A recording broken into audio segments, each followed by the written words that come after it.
gouvernement oyo tozelaki bangonga ebele esili kobima biso nyonso toyebi yango lelo oyo ba membre ya gouvernement bazozela investiture na bango d'une part et d'autre part toyebi ete ba député ebele batelemelaki yango basepelaki te soit disant que ebele bazalaki ozela ba poste bazwaki te motune tunami est-ce que gouvernement yango ekozala investi toté. Tout au long de cette émission, Tomeka, Kopesa et Yano, na Motuna, mesdames, messieurs, bonjour et bienvenue. Et ça, c'est un mingi koye ba ete bozali et belé liboso ya ba poste téléviseur na bino pona Olanda biso na cadre kaka ya masolo na biso. Nazalinga mote na plateau comme d'habitude, je suis accompagné de mon confrère La Fontaine Cabana à qui j'ai dit bonjour. Bonjour Rit Kalonji. Tu vas bien? Oui, je vais bien. Et longo na ye to yambeli bino deux invités. Moko aza mwana ndaku boyebiye malamu mais na représenter était na pesa ba invité na biso maloba ba se présenter pona o boyebi problème ezate mais a se présenter liso pona yebi ke bato ebele ya sika bazola na biso na ngonga o na pesi mba moko maloba na ba invité na biso na bandina o aza na loboko na nga ya mobali. Bonjour. Bonjour maman Rotreit. Est-ce que se présenter na yebi ke bato ebele ba yebi o mais o se présenter lisusu po ba yebo malamu ozanani pe loko nini osalaka? Ya solo na zali Feli KMB, naza cadre na IDPS, naza pe coordonnateur ya dynamique des intellectuels acquis au changement. Donc naza moko ya ba politique ya mboka na biso Congo. Yango toye ko répondre na invitation ya bino to pesi bino merci. Na ndenge bo bengisi biso po toye ba kosola makambo mboka na biso na tonga lelo. Na pesi pe maloba na ndeko na biso aza muto asika mais bokoyeba ye aza na loboko na nga mwasi à qui j'ai dit bonjour. Bonjour madame journaliste, bonjour pena monsieur. Est-ce que et puis bonjour na téléspectateurs nyonso bazola na biso. Oki ko se présenter po bayeba yo? Ouais, nazali Modeste Kambala, cadre à UNC, rapporteur national en charge de mobilisation et propagande de l'UNC. Merci beaucoup. Tokoti mbala moko na mozindo ya émission na biso. Question liboso ndeko Feli après baton ebele gouvernement Sama et Bimi. Ba réaction na yo ezanini? Ba réaction na biso mama Rit ezali ya isengo parce que omoni moko ndenge to salaki na FCC na cash to salaki mbosala ndenge loko mana kité. Kasi sengelaki ete ba député na biso basala loko o ba bengaki basculement ya majorité parlementaire na mbela ya mokonzi mboka ye moko o ya bengaki poto sala union sacrée. Kasi bato babandaki kolobaki ekobima kalate ekoumela mais nzamba ekosalisa gouvernement ebimi na kanisi ete eza esengo munene pona nini parce que bato wana baza bato bakoya kosalela peuple musala bazali bato bakozala lisusu na ba autorité morale quelque part te kasi baye po basalela peuple yango tozala esengo mingi kasi eloko moko na koloba na esika nyonso na koleka nazo féliciter moto ata moko te bao banumaki bango parce que to félicita pe mingi mais asuka tomoni ndenge bato bakosala musala mabe yango biso tolobi tokozela nanu basala musala kasi na sima musala bango sima mbula ya nani ya sanza misato de tokoya siko ko évaluer bango poto féliciter baoyo bakoki te to féliciter bango te omoni na lopoto balobaka on voit les mensonges au pied du mur kasi toko pesa bango félicitations bien toko condamner no bango te tant que basala na musala te yango toko baki basala musala malamu po biso to féliciter bango kasi so basali mabe en tout cas na kasi ki mala oyo toko umela lisusu te et sengili ba sanctionner bato positivement ou négativement pour Congo qui liboso. Ndeko Modeste, même question pour Nayo, gouvernement à Sika Ebimi, réaction Nayo Ezani. Est-ce que bateau ba nommé Sika est-ce que bakozala à la hauteur ou bien bakosala ba chance ni nyozo pesa bango? Merci beaucoup maman journaliste. D'abord on a tenu sur ba nommé na gouvernement Sama Lokonde na pesi bango pas encouragement. Nous avons encouragé Bango et puis nous avons souhaité Bango bonne chance parce qu'on ne saura pas que juger Moutou avant de travailler, c'est un peu difficile. Il faut repérer sa chance. Yebi souci à peuple congolais. Et puis yebi souffrance au peuple nabiso azako traverser parce que outi potote outi la planète mosusuté. Baza nabiso na Congo awa coller la passe nabiso nyonso yebi ango. Alors je pense que bango tout bazo tenir à cœur pour apporter un petit changement parce que je pense et je crois. Mokonzi Mboka, son excellence monsieur le président Félix Tshisekedi avait pris son temps. Il a observé comment Makamezai Kotambola a montré que les choses n'allaient pas bien. Alors, il devait changer les choses. Alors, à changer les choses, à Pessi chance dans sa Malokonde, quitte à ça, Masiko, pour démontrer de quoi il est capable. Je l'ai toujours suivi depuis Azena Jekamine. Et je pense que tout ça confiance dans le Premier ministre. À cause ça, il est bien. On a souci dans le peuple. Nous voudrions que cette fois-ci, les choses aient changé. Pas si elle est Kimingi.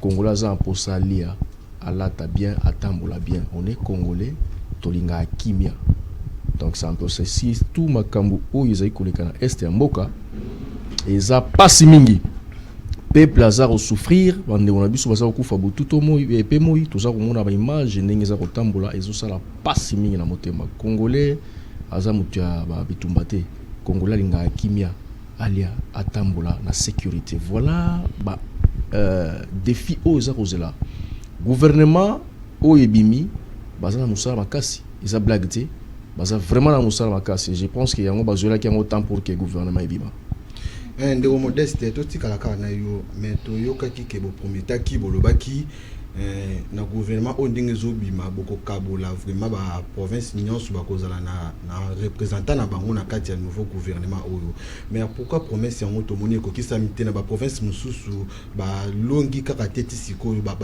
zu ba poste te. Merci beaucoup. Moi personnellement j'ai toujours été contre cette logique. Bato ebele na bandako bako boya yango bako sepela na ngai te na point de vue oyo je suis libre et ça point de vue nanga j'ai toujours été contre makambo ya ba géopolitique wana représentation bako fait ce qui toki na ba logique wana donc puisque toutes les provinces se retrouvent même incompétent moko boye to repé ça ministère parce que province na bango se retrouver non les ministres na ba ministre je n'ai pas dit ça. Nalobi yangote, nalobi boye. Vous savez, dans le monde politique, ce n'est pas parce que vous êtes congolais, au vandi na yo, bah vous voyez que non y a cause à la ministre. Ça ne se passe pas comme ça. Ça ne se passe pas. Déjà, d'abord, les gens doivent savoir, tu veux devenir ministre, il faut côté la lutte politique. On dit comme lobby ministre, côté zo engagement dans parti politique, moko gunda. Et puis ça l'effort, parti nabino et zo député. Nyonso banda akuna pourquoi na tango seni azako kabola ba député na ba province nyonso akaboli 500 députés na ba territoire na ba province nyonso alors tango bino bo produire ba député vous voulez avoir un ministère pour nani parce que vos provinces il faut se représenter vous travaillez pour votre province ou bien pour la république vous allez ko travailler pour na mboka ekolo Congo ministre azako travailler pour la province na yete azako travailler pour les Congolais et puis bato babosa na côté tango ba nommé au ministre ozali susu ya tribu na binote ozali susu ya famille politique na binote au comme la disposition ba Congolais y compris à Martin Fayulu ozape ministre Martin Fayulu ozape ministre bandeko nyonso ba Congolais nyonso ezala opposition majorité oza ministre bango nyonso tu dois répondre na ba tante ya peuple congolais ba o bazuba makamba représentation à géopolitique province tout ça mais nous avons les gouvernements provinciaux ba gouvernement provinciaux ezali pona wana ba député provinciaux bazali pona wana sur une représentation c'est la province des a développer province gouvernement central et ça action mike oyo eza minene na kati sa province mais c'est le gouverneur ya ko développer ba province na bango ba o baza koluka ko s'appuyer likolo bargima que non ba province nyonso se retrouver moi personnellement za d'accord pour na yangote si nous avons 55 membres du gouvernement et que tous en a 55 personnes baza compétents ba ko demo konzi mboka pour que vision na ye ezala matérialisé en tout cas ce gars 17 baza ba to ba nundu problème ça. Merci de ça ne change rien. Le problème est un changement. Nazo chité en que beaucoup représenté province Nyonso et apporté changement. Le peuple a gagné. Rien du tout. Toi na ba nomi sika ba travailler peu bien té. Bon ça la nini. Bon limananzela pona ko senga ete ba changer bango ou bien. Non, je ne pense pas. Ngai na ko soutenir mokonzi mboka na angle oyo. On a vécu ça avec le maréchal Mobutu. Mokonzi mboka a cause de la tête mandesi là non. Maréchal Mobutu a demandé évaluer bon conseil des ministres côté à chaque fois. Et ça pour évaluer ndenge gouvernement zoto molati. Que j'ai mokonzi mboka constater que non na ministère en tout cas makambo qui ndé mabe makasi. Aza libre ko changer ko nommer ko remanier ka ministre moko wana. Va changer carrément. Mokonzi mboka a droit à erreur. Le peuple a tellement entendu beaucoup de choses et pas il y a président de la République Félix Antoine Tshisekedi. Ici de l'opposition, peuple azali ko mona ke no lokola ye aleki mbala oyo to koza malamu. Alors chef de l'État a droit à erreur à tamukete parce que c'est lui seul qui sera devant le peuple en 2023 pour la rendre compte. Ba onyos bazo mbrier pembeni wala, ils ne seront pas avec lui. Tout le monde a FCC tango Ideli Kabila, il est seul avec sa famille. Le chef de l'État faut se servir d'un exemple wana azwa makambunaï à se prendre en charge en tant que président de la République. Ministre Oyo Asali Malamute a remanié même 2 mois après, même 3 mois. Biso peut oser là. On est là prêt pour nous servir Mboka. Ndeko Feli un bino ndevuma bato boza base ya mambo nyonso. Bino na IDPS ne bato prometa ki peuple pe boloba ki ke au peuple de bazaboye ba province nyonso ba se retrouver. Donc te mon gouvernement ngobimi mais ba promesse na bino boko kisi en wote. Surtout bino na IDPS vraiment bino ndimboza ki base ya promettre bato biloko wana. Ndeko Feli pardon nangi pena souligner tango ndeko azo intervenir so omoni ke il doit m'envoyer pour contredire cause la tête au pesoka maloba o kimbala mo pe ko contredire maloba. Merci maman Obi qui biso toza bato ya à la haute école politique donc s'il y a contredit on contredit mais là où je ne suis pas d'accord d'abord avec Ndeko biso tango ko loba était tokopé sa chance, oui, il est tout à fait normal que tokopé sa chance parce que tout le monde a battu belé, banoma bango, baloba et belé, mais dans ce cas, au monde qui basali musala n'engue l'humanité. Kasi batu ya maele lelo ba koloba, il ne faut pas que tomi précipité na ko féliciter batu ba féliciter kamutu ceux qui a sali musala malamut. Ceux qui a pesi ba réponse na makambo oyo peuple congolais a causé là. Tala lelo to le bilango les sous na kanisi lobi kuna boyokaki bato bakatisi kuna na Brazzaville bakangi bango na 2 millions de dollars maman na sac na bango kasi bato wana et vice ministre sortant ya enseignement soki primaire wa Willy Bakonga bato wana ba félicitaki bango tango babandaki ba domaki bango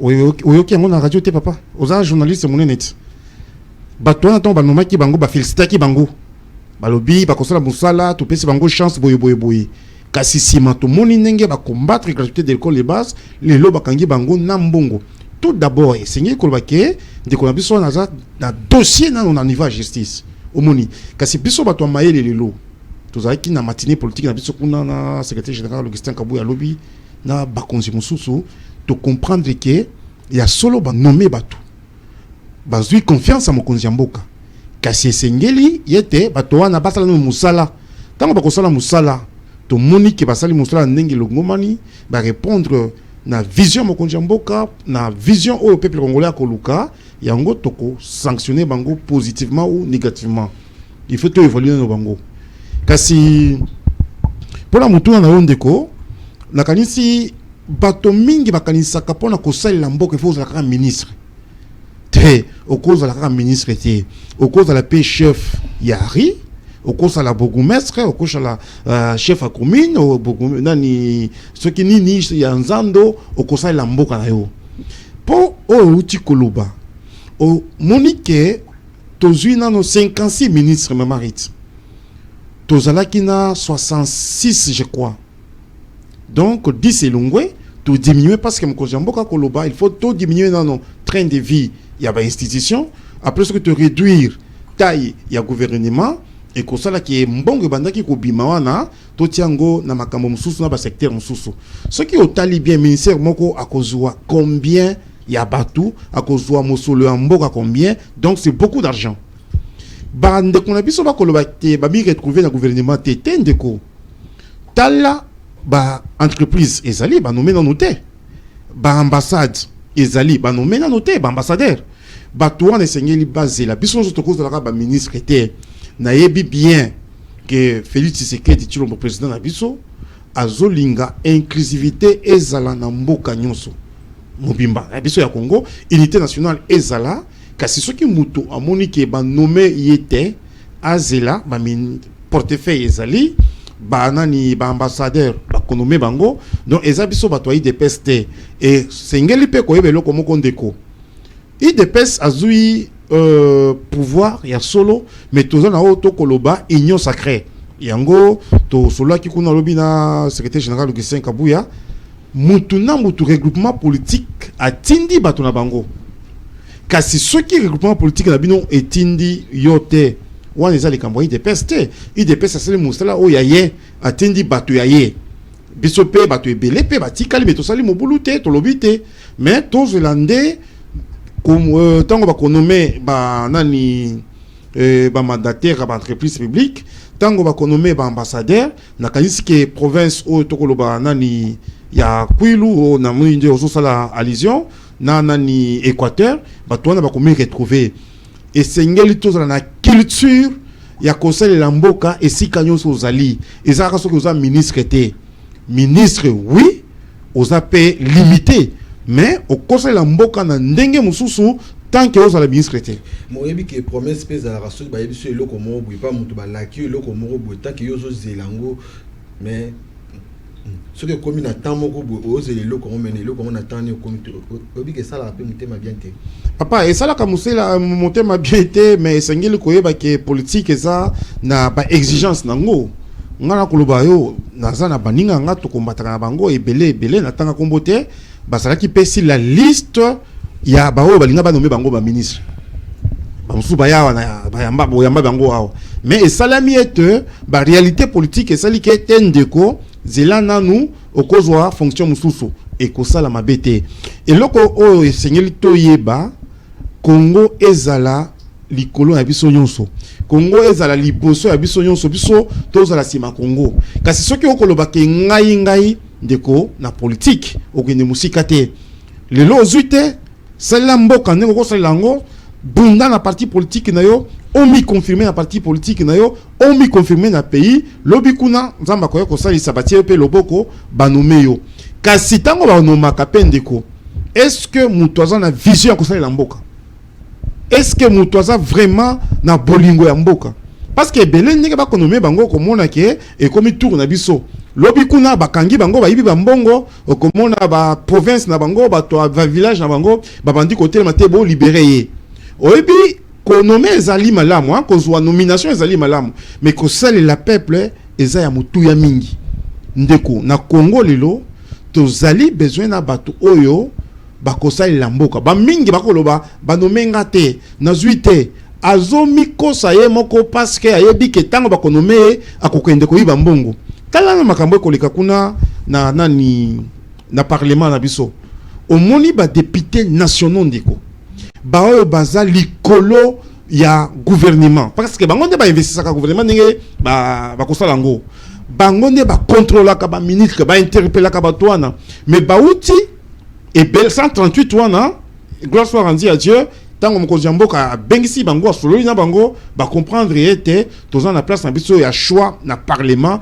et c'est to kota gouvernement te donc il faut koyeba ke soki oza ministre te au conseil la mboka yo ozolo bakaka oya ko azolo bate ba domenga te kasi ba député ba ko sala makelele kuna ba o ngana yoto votaki po ba kende ba légiférer ba loi ba contrôler gouvernement ba interpeller ba DG ba sala de façon que mboka kende malamu est-ce que ba to wana baza musala te donc to loba ete soki ba nommer yo eza malamu so ba nommer yo pété eza malamu mais et si quand so zali sala mboka na yo yo ndenge bo fandi bo fontaine na mama rit bo so la pa mboka te ba nommer bino bo lobby bo sala makelele ndeko Feli eza kokata o maloba te mais soki na landio na bokebi mingi tomekana nuko zonga na sima o souligner loko moko ya oloba que liboso ba membre du gouvernement bazaki 66 si je me trompe pas siko lelo ba komi 55 ou 57 membres. 55, 56 plus Premier ministre. Voilà. Obi va réduire nombre pour Liboso, va montrer que Mbongo ezao kende ebele. Ezao kende ebele, mais na 56, 57 ou 55, au moins que ils n'ont rien fait parce que nombre ezao kalikolo, il fallait pas kitati atana 30 pour na ba meka ko économiser moi ba bon 57 c'est toujours beaucoup. 66 57 c'est pas bah c'est de l'autre côté. Mbongo ko continuer ka ko bima ebele. Deuxième chose aux autres ba député on a 138 membres mais moi je me rappelle que bino bato IDPS boloba ndemingi. Bolobara trop bino bato IDPS mais la rabilo roboé sans tenir compte de ce qui viendra après. Bozo laka ceux qui les autres commis nous sommes là na point auto commis eza likolo na bino bato IDPS bosala ki ba promesse belé oyo boyeba ke bo retenir yango te mais pourquoi vous parlez trop comme ma marite makambo na bato ba koloba eza vraiment le kutable so to sali promesse ata mon côté donc et loko biso tozo sala eza pona Congo lokola biso to lobaka les peuples d'abord. C'est-à-dire action nyon so biso to menaka to mona kana no peuple obike bato balobaka ke IDPS alobaka mingi te IDPS azande molobele peuple alobelaka oyo alobaka o peuple alobaka na sei pas mensonge na kate et pas biso mensonge dans la kate et pas biso mensonge dans la kate ah la province oyo wana o ba se retrouver tu wana ba obenga ngwezani te na uti koloba wandeko. Est-ce que pour m'y retrouver, il faut qu'à cause de la ministre? Bango ba ndeko zela ba poste o ezala ki ke ba koma ba ministre donc tant que ba zu ba poste wana te o bon ba ndeko zela na ba olobezani. Ndeko nga na yebi eloko moko na mboka o ya biso ya Congo. Ce qui olingi ke o répondre na ba exigence bato nyonso ndeko toko koma na ministre na 100,000 ministres. Toko koma na 17,000 ministres. Donc esengel to ebake eloko o bauti ko sala ezali mutu ya mingi pona répondre ya mutu na mama Rit olobi était tozaki 66 tozaki na 66 ministères balongoli 10 mama eza ebele tala soki ministre mboko azwaka par exemple $13,000 multiplié par 10 ça te fait $30,000 nga za économiste de formation Zoua vice-premier ministre zoua directeur de cabinet zoua ba conseiller c'est-à-dire ce qui au tali bien tu récupérer peut-être que tu as $1 million ou il y a qui kokende n'a pas paiement ningwana n'a pas frais de fonctionnement n'a pas biloko ebele kasi eza solo ata 56 soit eza kaka ebele mais tala ce qu'on a conteste nini to komi na 56 parce que eza o to bengi union sacrée eza ba parti politique o bayaki to sala lisanga moko po tozwa majorité parlementaire kasi sengali lisusu bato wana ba mami retrouver pe omoni yango to komi na 56 mais na kanisi ete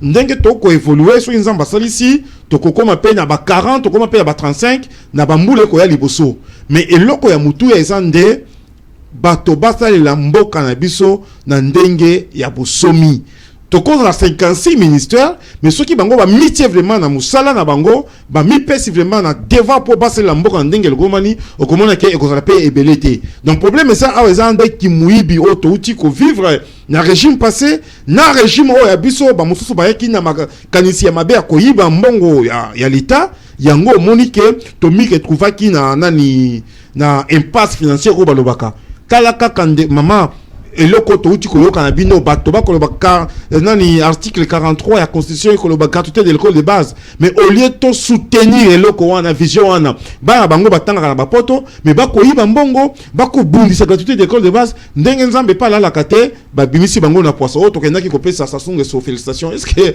abenga ki okende pesa félicitations wana bata la pe kuna na limbe na bango $2 millions eza motema mabe yango biso to ko féliciter mutute na zamu to IDPS na ko féliciter mutute to kozela 3 mois après o ba benga ka évaluation tango ba ko sa évaluation poto mona ce qui sanction ko la positive ou bien sanction ezala négative mais so ok na lumbangu o ko féliciter na ba moyibi o lobby ba komi retrouver na makala ndeko Modeste même question pour nayo gouvernement ilukamba bazala qui 66 membres gouvernement Sama baza 57 membres. Pourtant biso tozoro la table 30 personnes ou 40 personnes. 56 balobi que 66 57 basali bongo pona ko réduire ba dépenses ya mboka. Mais on a noté que 57 wana ezaka ka ibele temps ba pesa à chaque ministre ba frais d'installation tout ça. Mbongo o balingaki ba conserver wana temps sur le kata ekendo au-delà de dépenses au basalaki na gouvernement ilukamba. Tout d'abord, il faut savoir le nombre de gouvernements et un mécanisme nini.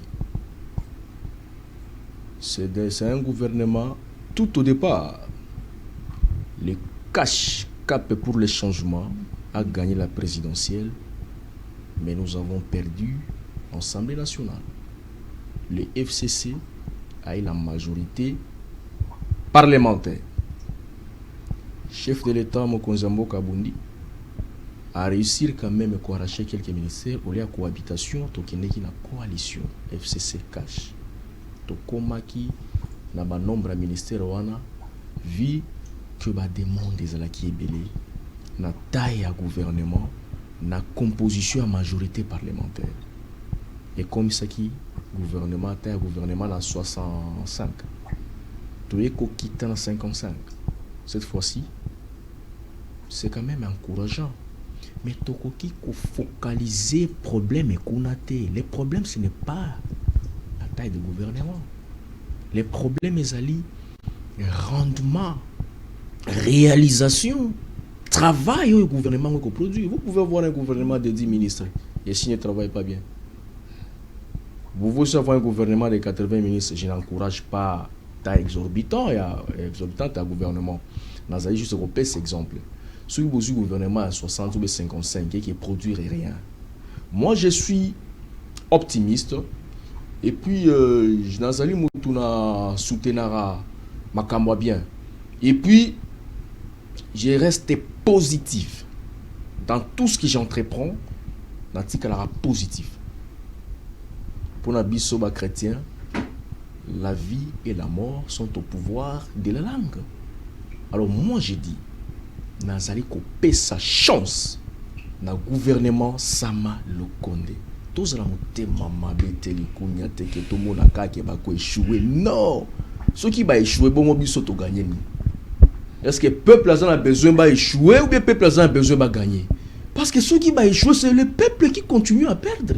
Mais na kanisi yete muto tamoko te azoloba awa que tozo souhaiter échec na bango. Quoi c'est je pense que c'est au sens de na bango. Ngai na féliciter mutute mais na encourager. Maman, ba nommer au ministre, même féliciter c'est pas un problème, ce n'est pas ça le problème. Ba nommer au ministre. À chacun sa compréhension. Je pense que ici personne n'a dit que ce gouvernement doit échouer. Mais tozolo bayete passe à la musala si ma musala na bango de okozua félicitations ou pas. Mais il faut que le ba comme il se doit. Non, yo te okolakisa ngai comme il se doit. Peuple azo jugé biso tant to loba non. Monsieur, je ne suis pas venu m'écrire avec toi ici. Le peuple nous suit. On ne vient pas faire du théâtre ici. Je suis désolé hein. Non, il n'y a même pas cette réalité. Tu me vois moi venir faire du bruit ici. Non. Mais pourquoi agiter? Je ne suis pas agité, c'est toi qui as agité, monsieur. Peut-être tu ne comprends pas ce que tu dis. Je ne suis pas agité. Désolé. Continuez. Merci. Sinon, génie à la frustrer by idée au Kima. Yango Azai Koloba. Tango gouvernement ebimi, moi personnellement, j'encourage les ministres. Depuis Kalanga la félicité a encouragé à rendre. Parce qu'ils allaient lourd de responsabilités. Oyo bande konabiso ba ministre baza nommé bazui. Ils allaient blaguer, surtout dans le moment où il y a président Félix Tshisekedi blaguer. Moindre pépin au koleka à la barre. Peuple a remonté n'engozo samba. Vous comprenez? Donc nous devons aider le chef de l'État. Tout le monde a maloba. Yango na ba mingi na bande konabiso baza likolo balonga maloba flatterie. Ceux qui m'ont nommé ministre. Il a été badjalelo kubina tout ça non. Il a conseil à sagesse. On met mis responsabilité à Mboka. Travailler pour que le peuple a mon ayo. Au monde ministre boy. aux outils qu'à prendre na yo. Après 10, 5 ans, 20 ans, peuple a gobet à l'issue na yo. Aux alara ministre, aux salara nini. C'est ça les conseils qu'il faut amener à Manuel ministre. Et moi, je ne dirais pas, on ne doit pas attendre. Quand nous sommes dans des partis politiques, ils allaient formation de Tozouaka. Je m'étonne que mon amoutou, à ça qui m'a belé dans parti politique na bango, non même ministre là il va travailler. Sur le parcours là, bilan là médiocre. Mais comment pendant tout ce temps, qu'est-ce qu'il faisait dans son parti politique? Nous sommes dans des partis politiques en train d'en prendre. Il y a un moment dans la loi électorale, ils ont un point mot basé Koloba. Moutaros à la expérience CP à parti, expérience politique. À cause de 10 ans ou bien 5 ans à 4 à parti politique dans Bango, on comprend qu'il a appris beaucoup de choses. Les partis politiques, ils ont ramené tout qui n'a pas réunion, pas marche, pas manifestation, pas fête. Non, les partis politiques dans l'UNC, nous avons ce qu'on appelle l'école du parti. Nous avons ce que nous appelons les secrétaires politiques nationaux. Dans 4 secrétaires politiques nationaux, nous avons l'architecture, disons, nous avons la structure et le gouvernement. Donc chaque gouvernement nous avons secrétaire politique en charge de l'économie, tout ça. Ministre de l'économie. Il est en train d'apprendre comment gérer déjà au niveau parti politique. Voilà pourquoi quand notre chef sélectionne comme le ministre a soumettre à Mokonzamboka pour que Mokonzamboka a nommé Bango, au monde il a blague. Quand l'UNC envoie quelqu'un, c'est quelqu'un qui maîtrise la gestion, qui maîtrise les choses et qui est prêt à rendre des bons services au peuple congolais. Donc, on a un parti politique déjà, donc c'est pour dire que comme un gouvernement, toujours à la hauteur. Oui, je dirais qu'il va à la hauteur parce que nous avons les ministres Baouti Gobima. On a vu comment va travailler. Tout le monde a qui, exemple, tout le monde a pris dans les médias. Vous avez vu ce que Jolino a fait. Tant qu'il a chaîne et l'État, qu'est-ce qu'il a fait? Non, et continue, à la beauté. Nous avons besoin d'argent. Les chefs de l'État ont besoin d'argent pour que Vision ait réalisé. Lobby va condamner Tegno Félix à saler l'autre. Non, nous ne voulons pas ça. Nous voudrons que Lobby ait représenté bilan à ça. Non, je fais ça. Ça, c'est bon pour la politique. Au moment qui Jolino a suspendu la chaîne ébélée. Oyo, bazaki na banyongo. Et après quelques temps, futa ki banyongo na bango, tout le monde qui mbongo kota ki na libenga l'État. C'est de ça que nous voulons voir. Le gouvernement a sama tolingi biloko bongo et continue. Mbongo ezako bunga des autres des normalité. On doit mobiliser les fonds. Il faut tout mobiliser mbongo pour que pesa mokonzi makoki ya ko rendre ba service bien à peuple congolais. Talo Kinshasa soki mbule beti to tambolate mai partout. Il faut un moyen pour décanter la situation. Ce n'est pas chaque jour qu'on doit commencer à courir dans la banque mondiale. Tout ça, ce n'est pas normal. Nous sommes un pays responsable et le Congo doit se prendre en charge pour que le peuple n'aille à se retrouver. Ndeko modeste, tozo zongela yo, nazo pesa malobe pa ndeko feli, nazo mwa penza, oza makambo loba, c'est sûr. Oui, nazo makambo koloba et seigneur là nous to éclaircir hein. Au bon biso tolita pendant 37 ans, tous en histoire on a eu des personnes président au niveau de l'université, il y a JDPS, il y a Mbaba Félix, donc c'est-à-dire tout ça la makamobele na IDPS, tout ça tout mela bagaz, tout ça la makamobele, c'est-à-dire les lots tout compte maete tout échoué. Donc tant que biso tozo lobake tozo féliciter mutute ilingi koloba teke tozo linga bato ba échouer lobby parce que ce ba échouer lobby président de la République dit qu'on a la comptable. Donc biso IDPS tozo a une grande part des responsabilités na makambo mo ko le kalelo parce que en 2023 président ndé akoloba tala na sala ki boy peuple congolais a komona makambo ko sala. Donc toujours ça de façon que to flatter mutute hein, mais to le bela bango ke ya solo ba nommé bino tozali tokozela tokotala bosala musala ndenge elongomani maman toza quand même mikolo tomoni ebele okomona mutu alobi français malamu na télévision a bundi na parti politique mais pour pèser responsabilité lobi bakangi na makala ibi mbongo pour pèser responsabilité lobi ekomi mwana ye mwasi na ye ba copine ebele donc eza makambo to mona na mboka yango ya biso oyo yango biso tokoloba lelo toko féliciter mutu moko te hein tozoloba nde to pesi bango chance basta na musala pour peuple congolais à m'y retrouver. Et là comme sous na ligne na loba maman Ritzezalinde mutata mon côté à cause d'un souci mingi le cola collègue Félix Tshisekedi. Pourquoi? Parce que président de la République on a mon binga kaye produit fini et à peuple congolais azali mutu oyo auti vraiment na peuple congolais ayebi makambo biso nyonso ayebi passe na biso nyonso yango aza un souci mingi, c'est-à-dire que to flatakate omoni et pas biso te président de la République autaki koloba il faut peuple congolais azala exigeant envers dirigeant na yango biso toza ko exigeant liposo ko banda mokonzi mboka na biso ko banda na premier ministre na biso ko banda na ba ministre na biso. Personne n'est actionnaire dans Mboka ya Congo. Donc, nous sommes les mêmes pieds d'égalité selon la loi ou la constitution de la République. Au moment où nous sommes commis, à Bossani, Makamboke, ils ont parti dans Ngande, et ça qui est comme ministre, na Tangi na Mbongo à Congo, na Koli na Congo, na Salimanso na Congo, na Zongi Sasukoyo. Bonne réponse na Congo à Komi Koiba. Il y a un peu de féliciter Moutouté. Président de la République est Moko.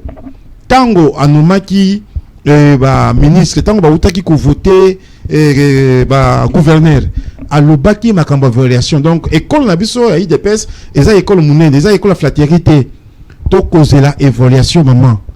Donc yango na linga loba mais na sepeli lisusu na ndenge makambo euti ko le kalobi président de la République Bolanda qui est peut-être que dans la radio mususu pour na est bato bakoloba mingi bakoboma bato président comme ça de l'autre côté a ko décréter kaka bade nationaux ya président tanzanien na Tchad mais lelo ndenge toza boye réponse munene ekozala na est parce que force armée ya nani tanzanienne je crois et koya ko pesa biso pe makasi na ba militaire na biso. Donc na est kuna tokozo solution kala te maman. Ndeko Feli biso tolembi ba promesse na bino wana. Pour avant chef de l'État azwa bokonzi alaka kipeke rotia base militaire je pense à Beni. Pona komeka ko silisa makamnyo sezo le kanabe. Au moins que bateau bazolo ba que bozo salelo otana bazana raison. Combien de gens sont en train de mourir na est ambo cannabis? Combien de gens bazo kufa? On dirait boza insensible, boza sensible était dans babilo ko zo le kana. Peuple congolais ozo ba peuple congolais wana o mukonzabo mboka azaso kishwa peuple congolais ozo bengezaka ba habitant Kinshasa kaka to kisanga to nini ba este wana ba to bazo kufa na bango baza peuple congolais te maman Ritz koloba nengo na te bosa msa na bino ndenge sengela kite bozo tenir ba promesse na bino te. Combien de gens sont en train de mourir? Ba promesse nyonso mukonzi mboka ko pesa akosali lango.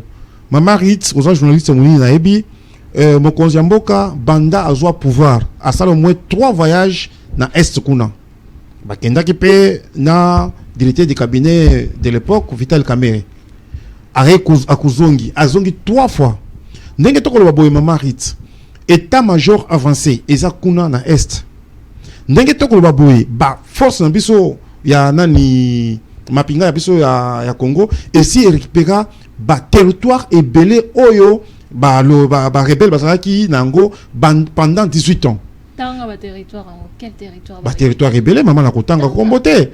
Donc na monique ba kosala musala mais ce qui est vrai est que bitumba ko le kakuna ezali bitumba moko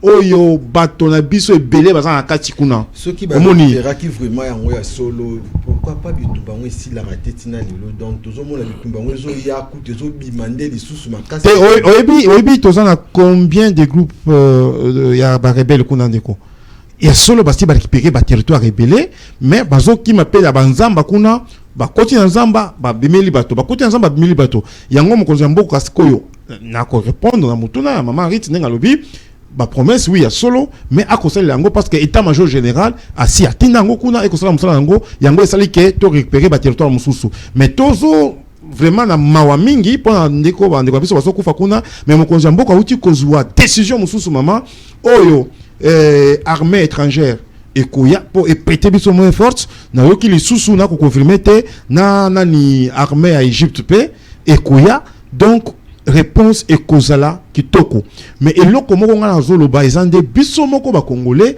to mitala na miso makamoni ni makoleka kuna Olanda ki président nani Mboso ndenge alobaki ke tina bato mususu baza na kati kuna il semblerait qu'il serait certains députés pe baza na makamokuna et bato société civile ba commerçant manini président Jean-Marc Kabund pe alobaki yango basali ba enquête na ba enquête à libanda ba monike ya solo na bato mususu baza na bitumba wana mais biso to koloba boye okobo mande kono yo pona nini ata soki kozwa ba millions okole yango na nani donc ezaka pour la population ya Kisasa te mama eza pour la population ya Congo mobimba tango Félix Tshisekedi président biso apretaki serment alobaki a sécuriser ba territoire nyonso alobaki nani Kinshasa te territoire nyonso ya Congo donc azola la te azo kanisa ndenge ni na kopesa réponse na makambo makoleka kuna mais ce qui est vrai réponse kala te to kozwa réponse à malamu mais tozo compatir na bande kwa biso bako boma kuna bako violer bako bomba na mike en tout cas ko sala biso pasi tozana bango tozolela na bango mais kala te nzamba ko salisa mapinga ekoya ba soda bakoya na ba soda na biso to retrouver solution kuna ndeko Modeste ozana réaction moko na maloba nyonso ndeko Feli Otioloba bato ebele bazo kufa bazo sila nazana réaction ebele a pasi pe mawa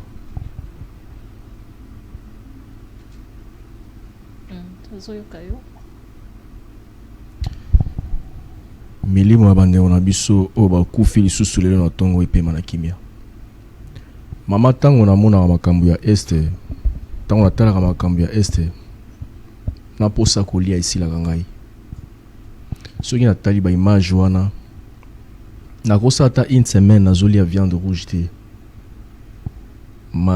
makanisi ezaka ntango namona bashere ya bato mwa mutu ya mutu pasuki awe komo kwa ntaba bakati ya mutu Congolais makila netinga na yo. Qu'est-ce qu'il a fait pour mériter ça? Il a les mêmes droits que tout Congolais na Congo, non, même aux Kinshasa. Mais regardez, on est aux Ovanda, on dirait rien, ils en amboka. To mila ba champagne, to sepela, to binepai. Kuna batu bazokufa na baza ba nyamate, baza batu na makila. E bandaka boy na Congo. Souvenez-vous tango musée à Kotaga. Et banaka boy na matiro nazalaka très sévère blagti parce qu'ils ont mis limo ya batu bo bazokufa kuna toleki bango na rien toleki bango na lokote nazalaka sévère et plus strict na makambo est le président chef de l'état doit frapper sous la table très fort azwa ba responsabilité na ndenge sengeli to mona kiango na tango Mobutu Rwanda on est banda ko lebelo côté ba voisin sa Congo na bando funga mnoko na Congo. Moi j'ai la honte lelo soki nazo ki Kenya itinda la biso basola zoa DSP à Mobutu commando RDC soka telembi bo sans armes maboko ya pamba neutraliser adversaire lelo Kenya to komo ko sport na biso na Kenya Égypte. C'est la honte pour la République démocratique du Congo. Blague ezati Konzamboka fwa tele na point wana ba blague ba théâtre bossa assemblée nationale wana biso toza kunati soki mbuso ebi ba tanga bango haozela nini les gens faut construire quoi il y a kufa tim colonie quand il s'agit de vies humaines ya batu blague était eza milimo ozo kufa na yo leki na rien azama kila rouge quoi yo congolais pe Mokonzamboka fois tellement frappé fort, mutu a impliqué na kati loko na bache maboko. Kablo wa pamba to mona yo sogini. Minimum bato aussi là. Et puis pomboka etinda armée na ye ekende ko bundela mboka mususu. Maman vous savez ça coûte trop cher. Toujours là mbongo zate ba enseignant bazo futama bien te mbongo soki ndeko na kendeki nango ya zaki ministre enseignement koto yo gratuité makambo esimba te mbongo ba enseignant bazo zoate ba médecin koto nini lolo koto ba sali marché koto grève pona paiement mama kobenga armée ya mboka mosusu d'abord question il faut les l'Assemblée nationale na bango il faut peuple na bango andima ke no bandimi ke ba militaire na bango ba kene kokufela mboka mosusu et puis c'est vraiment coûter république na ndenge ya jeter soki nazala conseiller malheureusement nazate soki nazala conseiller politique ya mokonzi ya mboka ndenge na biso kino mokonzi kosala erreur wana te. Moi je préférerais nous avons l'armée ici ba généraux bas impliqués na kati ya bakop parce que nous avons maintenant des gens qui sont aujourd'hui des commerçants ba cobalt ba cuivre ni bazan kati ya biloko wana. Même le chef de l'état azali chef de l'état commandant suprême ya forces armées soldat mapinga liboso ya Congo c'est Félix Tshisekedi. Il a les pouvoirs ya kolongo la bango kuna. Nous avons déjà ici danga na soutenaka mingi nani général nangai Waligaga a benga biso Kabila à l'époque général azongi déjà général oh là là comme na ekimingai ekoya aza awa aza na demi apesiko général abisona pourquoi pas bazo pesa opération là pourquoi pas John Tibango. Nous avons des combattants nous avons des militaires compétents bien formés le quoi bango. Bazo pesa nini opération anté pourquoi problème est que le Congo doit se prendre en charge population azo bengana ba MONUSCO tozo mona ngote bazo buma batu miso bango bazo observer nde ba buma moto atata miso abino yakinde ko observer donc ba futa kabino po bozo observer liwa ya batu mais population na beni azo robate na Goma na ba MONUSCO na tout le monde le Congo doit se prendre. Vous savez pourquoi Moussé Laurent Désiré Aboyaka ba casque à l'époque maman depuis bino bokenda mboka ba to guerre ici la raté 5 ans 10 ans 15 ans à tabino moko ce qui bino bozala boye bino komoko ce qui peuple a boye bino bokende et puis le chef de l'état nazo continuer ko insister makambo ya est et koko melaye ndongo à un certain moment parce que c'est lui qui va répondre devant les peuples. Azana ba soldat ya makasi ba soldat ya biso qui soit coéquipé bango bien ba bundaka makasi ce sont des soldats bien formés ba mboko tozo environ na ba l'équipe ils sont rien parce que tozo négligé bo ya biso o ba l'homme nul n'est prophète chez lui. Les commandos à Mobutu baza ebele Mobutu format na Israël bazali c'est que soit coéquipé bango d'abord faut ko futa bango bien banda kuna bango ya ngwa depuis kanga na port Dar es Salaam et ba conteneur ezali bazo ya ko retirer ngote banda kuna bango na kancha chikuna tisiku basi na bango na hotel ko komona bango bazo sala marche a baba e kamera zo ki bambongo ye wana sana makala siko ba conteneur ye wana na ba port ya Tanzania ya Angola mbongo siko conteneur wana euti wapi po kamera aibaki mbongo oui kamera mo aibaki mbongo tout siko ba conteneur wana euti wapi bazo belango te au moins ba soda ba souffrir balala mabe ba cauchemar basi na bango ba so place ko cha mutute notre armée est affaiblie et so ko za makasi me ba retirer yo ba moyen nyonso o ekopesa yo nguyo télémo avancé. Moi je ne soutiens pas biloko nous avons notre armée ici ba soldats bazali c'est question à discipliner et donc disons c'est question ya ko pointer ba généraux o ba impliquer na kati makambo wana ceux qui andamba bato ba impliquer na kati makambo wana ba o ba yi bango ba kotanga bango c'est question ko zo bango ko mener enquête et puis ko pesa armée na biso ba moyen nyonso o isengeli armée na biso et ko mettre fin na eloko wana. Merci de Modeste. Osotanga na histoire ya Congo Kenya et ko bundela ko Kenya. Merci de Modeste. Na si sa phrase oyo monsieur journaliste s'il vous plaît. Ah s'il vous plaît, na si sa phrase oyo. Tout le monde entend un bouton mutu azokoya ba français ba français ba yaki mindele ba yeko bunda yo yegona et puis eloko wana ezwaka temps mama il faut zo temps étude au moins ba rebelle wana soki ba indépendant ba rebelle so bazo tungisa bande na biso na est ba vandi na ba kwea wana ba zamba wana ba yebi yango malamu bien ndo beta 10 ans na kati ya zamba yebi kwa nyonso ra kursi soki na baluki bwe na okoma kuna soki na kebwe na okoma kuna okezo Kenya moko boye aye ayebi même pas zamba ezwaka temps étude ya milieu batanga terrain wana bien ngona ba américain faut que ne guerre bazo apena cartographie ba chebo bazo tanga tous ces zoaka temps pour na maîtriser ba rebelle wana ba yebi mingi na kati makambo wana moi j'encouragerais nasilisa moi j'encouragerais les chefs de l'état à quitter armée na biso mama mtoko bundela yo koleka yo moko azate solution congolais ko ni na Poto ni na Kenya ni na Rwanda ni na Uganda ni na États-Unis solution congolais ekouta na Congo ndenge ba koko na biso baloba histoire eloba ke Lumumba loba ke histoire Congo ekokoma na ba congolais mokonzambo kaza na ba moyens nyonso à réunir ba moyens na ye pour permettre ko mettre fin na guerre likambo ya est wana blague te population ebeleza kuna et puis ba voix ebeleza kuna. Ok, merci de Modeste. Message est comme le chef de l'État, Bissika Zali, Ayeba qui peuple les autres koufa vraiment la Esther, peuple les autres les lamakas, peuple les autres Rosang en a place à Kolala, donc chef de l'État, message les autres comme Elayo, donc Lucas solution pour Banambo Kapé, Bazala na Kimia.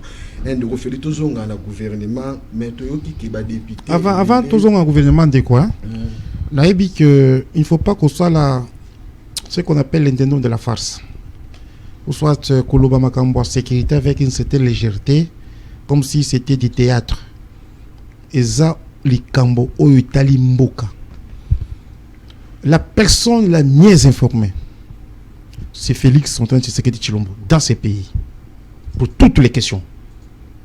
Alors Koloba, président Aye Baki Bazo Koufakuna, c'est comme si vous ignorez rôle et fonction ya mokonzi mboka okosi mutu moko tarabi que notre président aye ba bazono mais c'est du fait que élégant et tété non il faut pas me faire non il faut pas me faire dire élégant et tété pendant que tu parlais j'étais calme monsieur vous n'avez pas dit la vérité ici il s'agit du chef de l'État on les doit tous le respect et quand on parle sous les chefs il faut madame je pense que quand vous m'invitez dans les débats comme ça ça me prend la tête c'est que moi j'ai pas dit. Est-ce que les peuples nous suivent, les téléspectateurs nous suivent, je n'ai pas dit ça. Mais allo bande on a lobaki, allo a déguisé ma lobalangate. Je ne suis pas habitué à ce genre de théâtre monsieur. Merci. Nako lobaboui. Makambo ya sécurité. Makambo ya ba militaire, balobakango na légèreté. Et Sengeli et Sengeli, si tu fais du théâtre, va faire du théâtre ailleurs. Maman, moi je vous avais dit la point Oyo, Nazalaka très chaud et puis Nazalaka vraiment sévère. Bah, tu vas au coup, légèreté. Ya dit Bassas. Zelananou. Oh, bah, match de ça, Kinshasa, Yango Zubenga Massassi. Maman, moi j'ai vécu la guerre de 6 jours. Moi j'ai vécu la guerre de 3 jours. Je suis né grandi à l'Est, je connais la douleur de Gézard. Merci maman, vous savez, Boybinga bien, hein? Je ne tombe pas dans les débats des bas étages et des caniveaux comme ça. Là, ce n'est pas, je nage pas dans ces eaux-là. Si tu ne maîtrises pas des matières, il faut être élégant. Il ne faut pas dire débat des bas étages. Qu'est-ce que vous appelez débat des bas étages? Dans quelques minutes, mais non, alors, Nabanda Kolobaboye maman. Question au Italie sécurité en Boka. Question au Sali Italie militaire. Balobakango na légèreté té. Basala kango na théâtre té. Ogona ombo swatanga bakombo waneza manque ya connaissance dans la matière diplomatique. Heureusement Yomoko se répond. C'est toi qui avais dit que parce que awa ba ko bela biso mais ceux qui mboso ayebi bakombo batoana atanga bakombo comme si eza théâtre moko boye. Tu sais, il y a des questions où les gens doivent apprendre à cette heure. Il y a des questions où vous devez laisser seulement aux spécialistes. Il ne faut pas venir faire du théâtre comme si nous étions dans une salle théâtrale. Là, ça me prend la tête, madame. Je n'ai vu nulle part. Oyo esengeli makambo sécurité. Batanga ba kombo boyi. Baloba sa théâtre. Premièrement, madame. Oyebi bien banda Félix Tshisekedi azwa pouvoir. Aucun président ne s'est occupé des militaires comme Tshisekedi. Kende la kancha chikuna. Moi qui vous parle, le fait Dieu donné Kaimbe Mbanda Koulou, le général, c'est mon grand frère à moi. Je connais la vie des militaires. mon défunt papa, major militaire, mais les autres, c'est qu'il y a kozwa batoana en charge, madame. Kende na kana charge kuna. Ba école ça l'a quitté, hein? Kouloa ça l'a quitté. Kende na Kimbembe. Kende na Kankokolo. Au komona ke, le loba ko pesa ba militaire, moutoule na bango. Ba ko pesa ba militaire, lukumu na bango. Tu comprends un peu ça? Ba ko loba awa, oh, il faut to pesa, nani ba militaire, ya Mobutu. Quelle bêtise! Basi bakoli madame et belé au moni nageti secrétaire a pesi bango moko bakena na retraite. Mais awa to koloba combien de bataillons tu sais qu'il y a tini en Égypte, na Israël, basi bazongi na mboka. Et on doit faire ici le beau jeu pour dire pour les questions de la sécurité, je suis. Madame, ba pesi mbongo koleka et pas à commandant suprême. Ba former ba militaire et belé. Ba kiti déjà. Na ba parachute madame. Ba parachute congolais oyo to bungisa bandakala lelo basi bazongi na mboka wa formé sous le régime de Tshisekedi na ya ko ba keo ba to ba ko kufa kuna comme si bango baza souci que le Tshisekedi a fait la déclaration que si il s'agit que na kendenga na est ko kufa la bato est a kosala bango ça qui déclaration wana. Non, attendez madame, là ça commence à... Non, écoutez, ça commence à me prendre la tête. Il ne faut pas tout ça dans ma cambo sécurité, comme si tout ça c'est la théâtre, je ne sais pas quoi. Il n'y a personne dans ce pays qui est mieux informé comme Félix Tshisekedi. Quand on koloba makambo ya nani ya Tanzanie, bakokita bango mon côté madame. Plein de la gueule. On vous peut d'avoir la carte géographique. Ba commando na biso, ba militaire na biso, ba koza la pembe ya batowana. C'est comme si ba mo ba kokita, ba mo ba kena bitumba sans que armée na biso bunda. Quelle bêtise madame. Ndeko Feli. Donc la ligne de l'Owaboy. Personne n'a les soucis ya koleka Tshisekedi po na mboka oyo. Asa muto ali boso atie bango na ba condition. Dans le pays a bien été quand même et l'équipe a ouvert yango. Ni teke makamba ba détournement ya bambongo. Mbelo déjà quand tchachi basi ba si yango na ba binanya. Ni teke makamba ba détournement ya bambongo na kenda na Mbushimai na moni écoute monsieur, c'est sérieux maintenant. Na kenda na Mbushimai na moni comment est-ce que bandako ce qui si maison. Na kenda moni yango ngamoko. Madame, il y a des choses que nous ne pouvons pas dire devant le public parce que nous sommes les hommes d'État, mais dire que tu sais que d'accord, le allant négliger en gros, c'est une bêtise monumentale. Moi, je ne peux pas accepter ça.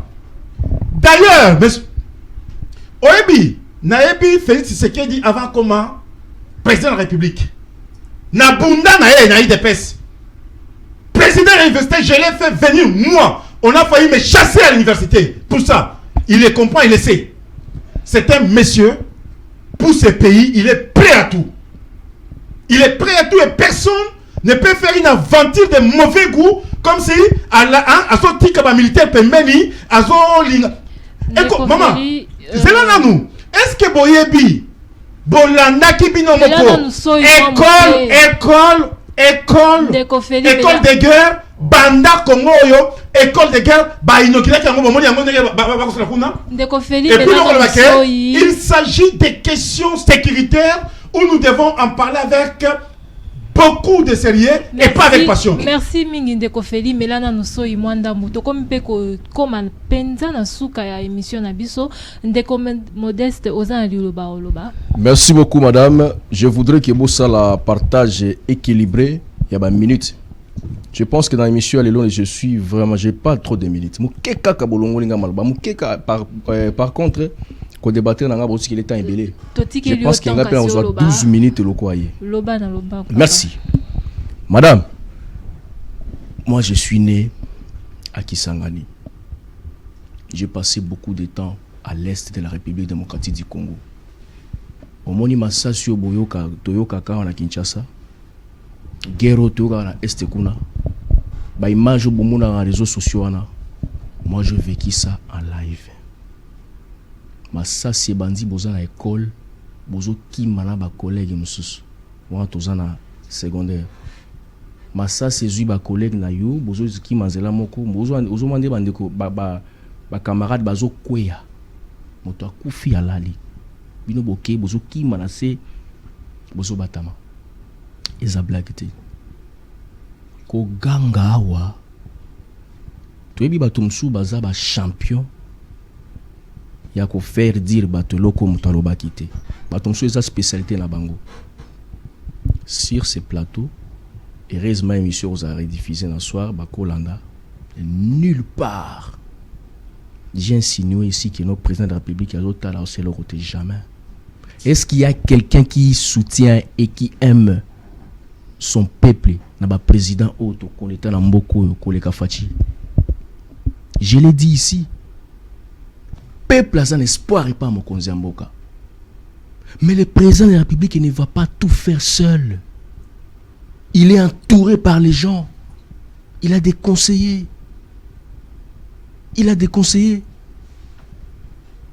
Conseil ton Koga ne veut pas dire que Ozo Makambo est vrai.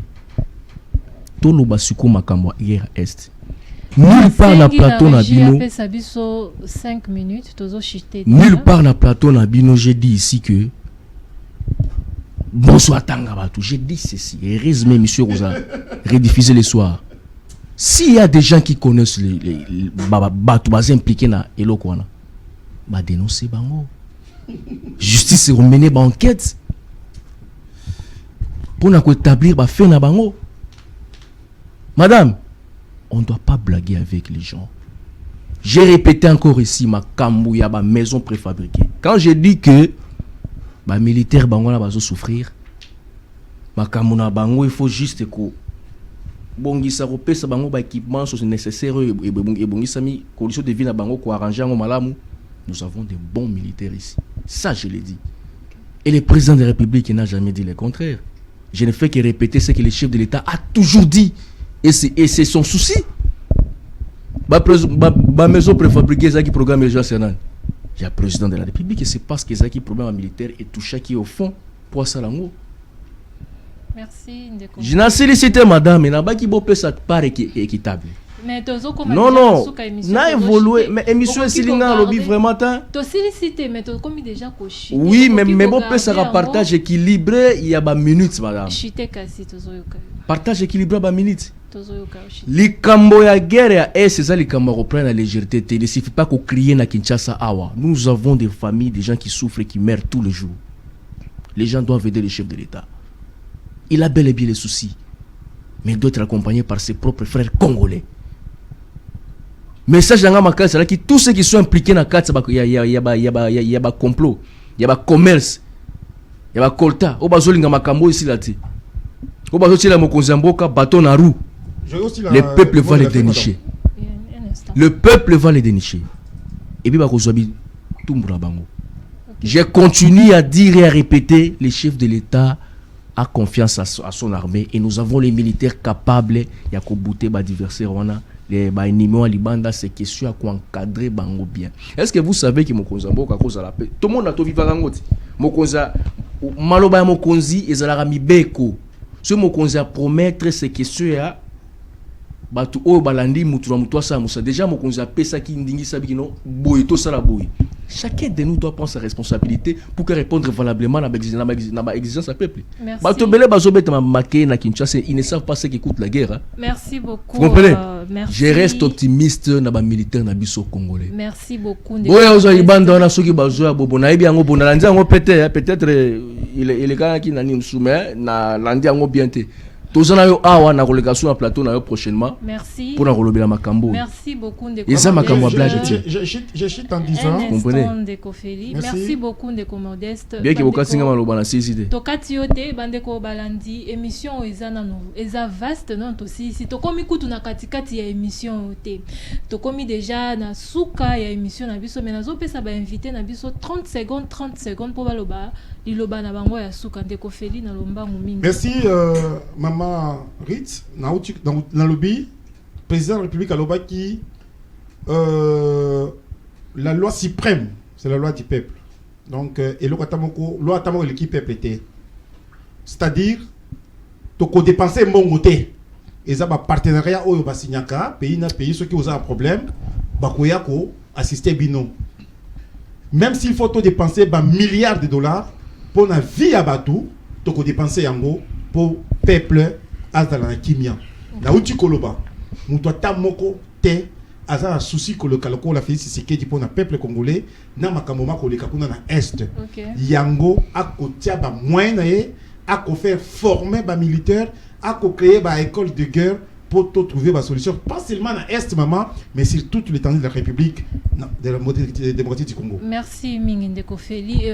Ndeko Modeste, c'est 30 secondes. Dans le banc, Mingi, pour le Lobano Asuka. Non, ça en 10 secondes. 30 secondes, pour te commis. Dans 10 secondes, écoute. C'est-à-dire quoi? Okay. Moi, j'encouragerais mon Konziamboka. Mbongo, ils ont de Kenya. Bafuta ba soldat na biso awa ba pesa bango ba équipement o esengeli mokonzi moko aza muto apesa moral ya bien apesa bango moral ndenge ya continuer ko sala a rappeler bango serment na bango en tant que militaire o bazali sous le drapeau bakende aussi sa makambo est wana. Merci beaucoup. Liberté à congolais, paix à congolais et kouta na étranger et kouta na Congo. Merci beaucoup. Wande makamunyo sur salema pe kosila mboko. Merci beaucoup. Mokonzi mboka azali na soutien na peuple na ye. Tozali ko soutenir mokonzi mboka. Tozali ko soutenir mokonzi mboka. Peuple azali sima Félix Antoine Tshisekedi.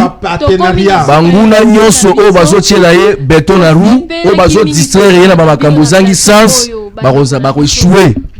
Le chef de l'État a réussi au mandat na ye ensemble na peuple congolais. Émission na biso na pesi Ndeko La Fontaine maloba na 1 seconde o loba mbango.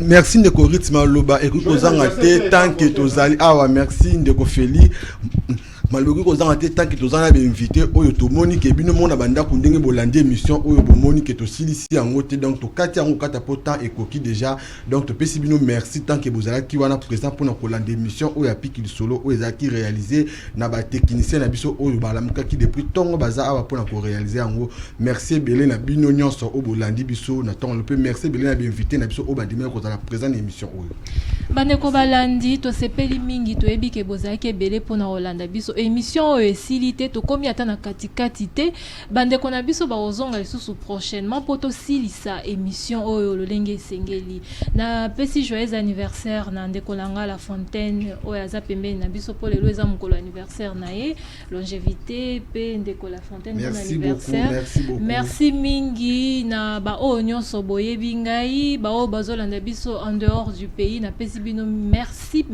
penza tokutani na mbalasima avec le même sujet et le même plaisir. Au revoir.